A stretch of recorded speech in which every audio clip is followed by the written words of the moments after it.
네, 이것저것 다 올랐는데 폭락한 것도 있습니다.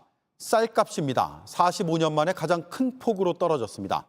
창고엔 역대 가장 많은 쌀이 쌓여 있습니다. 농민들, 햅쌀을 수확해야 할지 말지 고민하는 일까지 벌어졌습니다. 김도훈 기자입니다. 수도권 대표 쌀 생산지 중 한 곳인 경기도 이천입니다. 당장 다음 달 햅쌀 출하를 앞둔 벼가 이렇게 누렇게 익어가고 있는데요. 하지만 농민들은 당장 다음 달 수확을 해야 할지 고민이라고 합니다. 쌀값은 1년 새 전국 평균 20%가량 폭락했습니다. 45년 만에 가장 큰 폭으로 떨어진 겁니다. 이천 쌀 산지 가격은 10kg에 32,000원, 지난해 같은 기간보다 28.8%나 떨어졌습니다. 익어가는 벼를 바라보는 농민은 깊은 한숨만 내쉽니다. 농사를 한 40여 년 졌지만은 이런 상황은 처음입니다. 8월 20일경이면 시장에 나가야 되는데 수확을 해야 될지 안 해야 될지 해야 되는데 이게 대안이 없고 이게 참 그게 큰 걱정입니다. 창고에 쌓여있는 재고는 역대 최대치입니다.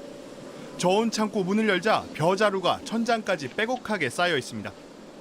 지난해 수확한 물량인데 아직 도정도 거치지 않았습니다. 330제곱미터 규모의 저온 창고에는 이렇게 벼가 담긴 1톤짜리 자루가 층층이 3단으로 쌓여 있습니다. 약 건물 2층 정도 높이 되는데요. 지난해부터 농협이 수매한 이 쌀만 이곳에 450톤 정도가 재고로 쌓여 있습니다. 당장 다음 달부터 수확하는 햅쌀을 수매해도 창고가 꽉 차 더 이상 보관할 곳이 없습니다. 수확한 벼를 야외에 보관하는 방법까지 고려하고 있습니다. 재고가 넘치는 과정이기 때문에 사실은 특별한 대책이 없고 이 부분을 다 팔지 못하면 우리가 조곡으로다가 이렇게 싸게 팔던지. 쌀값이 폭락한 건 생산량이 10%나 늘어난 반면 쌀 소비는 줄었기 때문입니다. 지난해 국민 1인당 쌀 소비량은 56.9kg으로 30년 전보다 절반 넘게 줄었습니다. 1963년 통계 작성 이래 가장 낮은 수치인데 국민 한 사람이 매일 155g짜리 즉석밥 한 개만 먹는 셈입니다. 지난해엔 코로나19로 학교나 기업 등 단체 급식까지 중단된 영향도 큽니다.